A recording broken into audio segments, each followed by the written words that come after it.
Experiments with invisibility.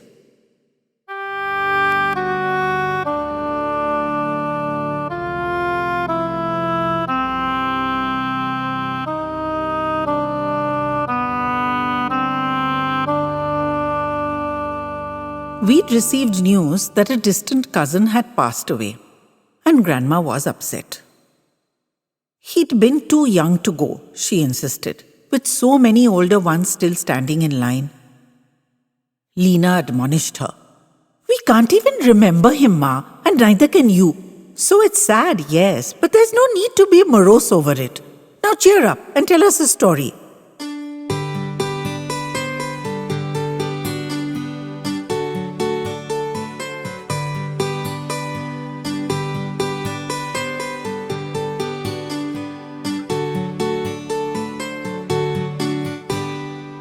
Grandma was famous for her stories. Grandma still looked pensive. "You must remember him, Lena. I took you and Ramesh to their house for his father's memorial, and there was a big upset because you were lost, and we finally found you sleeping under a table in the living room. It was very..." Her sentence remained unfinished because Lena burst into noisy chortles and everyone stopped what they were doing and stared at her. "Ma, you've dredged up a lovely memory. One I don't think I've ever shared. I was too scared I'd get ticked off. But I'm an adult now and safe, and it will surely cheer you up. So I'm taking charge of story time today. Settle down, everybody, settle down," she commanded. And everyone found themselves a place and got ready to listen. "Ma is right," Lena started. "I did attend that funeral. I remember it quite clearly because it was my first. You had nobody to leave Ramesh and me with, Ma, so we had to go along with you. It wasn't really a formal funeral, just a kind of memorial, really, which I seem to remember mostly as a slightly sad party with crowds of people I didn't know and plenty of food that no one was eating. All the boy cousins were there, and Ramesh was gone in an instant. But there were no other girls, and I was left alone. You sent me off to join the boys, Ma, but they kept pushing me out. Ramesh hissed at me to get lost and not spoil his fun, and I was very hurt. But I left and didn't go back after that." She looked balefully at her elder brother, and he bowed his head in mock contrition. "There was nothing to do," Lena continued, "and I was bored. The place was filled with grown-ups all wearing white clothes, standing around in small groups and talking in hushed tones. Even I was wearing a white dress, but you'd tied a pink ribbon at my waist and put pink clips in my hair, Ma, and told Ramesh to wear beige trousers with his white shirt. You said kids didn't have to be in full mourning. And at some point, it struck me that nobody was paying me any attention. So I crab-stepped across to a table and helped myself gingerly to some salted peanuts. No one was paying any attention to them either. Nobody stopped me from stuffing them into my mouth, or asked me to chew 100 times, or said, "Don't eat too many or you'll get sick, child." I don't think anyone even saw me. It was like being invisible. So I secreted a few more handfuls and chewed as fast as I could, swallowing hastily, hardly tasting anything, but thrilled nevertheless. It's no use looking at me like that now, Ma. Firstly, it was a long time ago. And secondly, you abdicated your responsibility as childminder, so you have only yourself to blame. I pushed my luck, slunk off to the kitchen and asked politely for a drink. All that salty stuff had made me thirsty. The man asked me if I would like a beer, and I was shocked. I was just a little girl and I'd never even tasted beer, though I'd smelled it and it was horrid.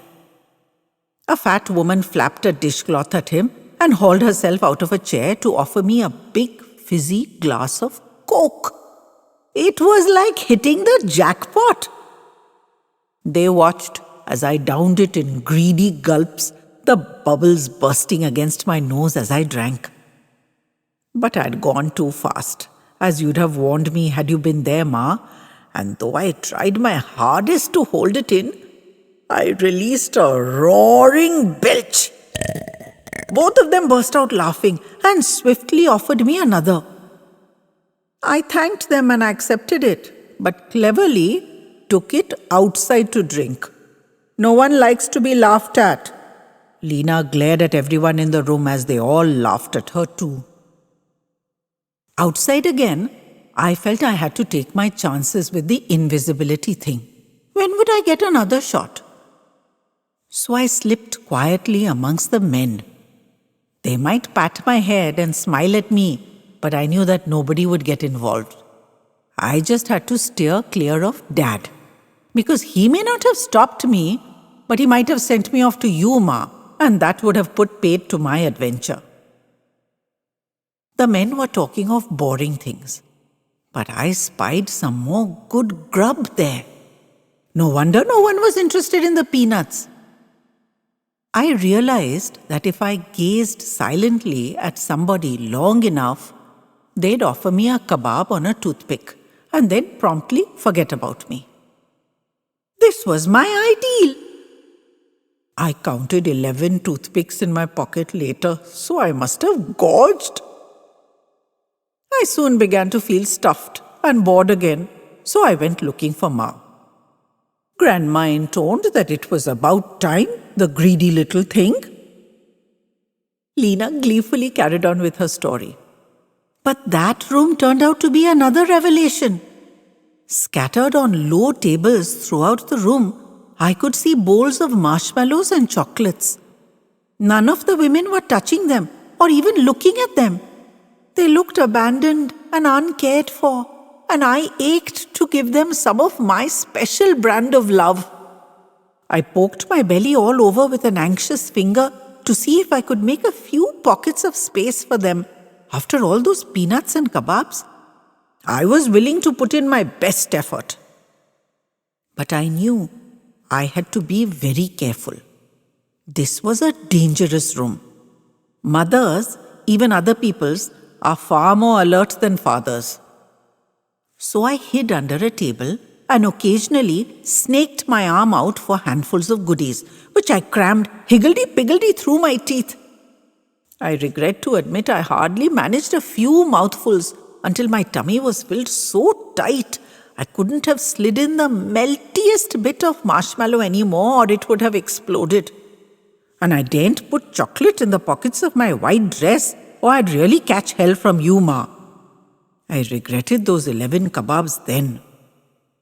Grandma's gasp at this open confession of gormandizing was drowned out in everybody else's boisterous laughter and applause.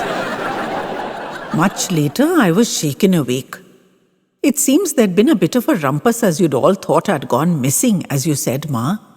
You were relieved to discover me innocently sleeping under a table, and while I got ticked off mildly for my choice of venue, nobody thought of getting into a discussion on what I'd eaten or drunk. I was whisked into the car in Dad's arms with sympathetic murmurs about how bored the poor child must have been. I'd never been invisible before, and I'd never eaten so much in my whole life. And I did all that without getting caught or getting sick, and nobody ever had the slightest inkling. It was an A-class adventure. So you can understand why, after that, I was looking calculatingly at sundry old people and wondering how much time they had left. I wanted a better shot at those goodies. I remember there was one old lady who only prayed and coughed and slept all the time, and I had my eye on her for a long time without her obliging me. The family was laughing outright now. Lena really had been a trial, but this was definitely a new frontier of gluttony. My biggest problem was Ma. She always said God saw and heard everything, but she seemed to see everything too, and she was right there, ever present to mete out punishments. So she was far more dangerous than a distant and unseen god. She always seemed to know when I'd been bad. She could read it in my eyes, she said, even if I was careful to hide my eyes and not let her see them. "What mischief have you been up to, Lena?" she'd ask in her strict voice, and I'd feel all shivery inside because I'd know she already knew. Lena gave her ma a tight squeeze, and Grandma tried her hardest to maintain her strict face at all this childish wickedness. But everyone was laughing and joking about Lena's endless naughtiness, and Grandma finally burst out laughing too, shaking her head at her naughty youngest daughter. Grandpa grinned proudly. He was always proud of his kids' mischief, convinced they got their naughty genes from him.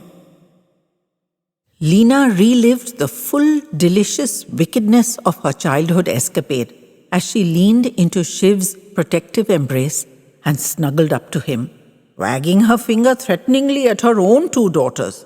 But they giggled mercilessly, and Lena knew she'd have to pay for this confession. Still, she'd got her ma out of that sad mood, and for the moment, she was grateful for that.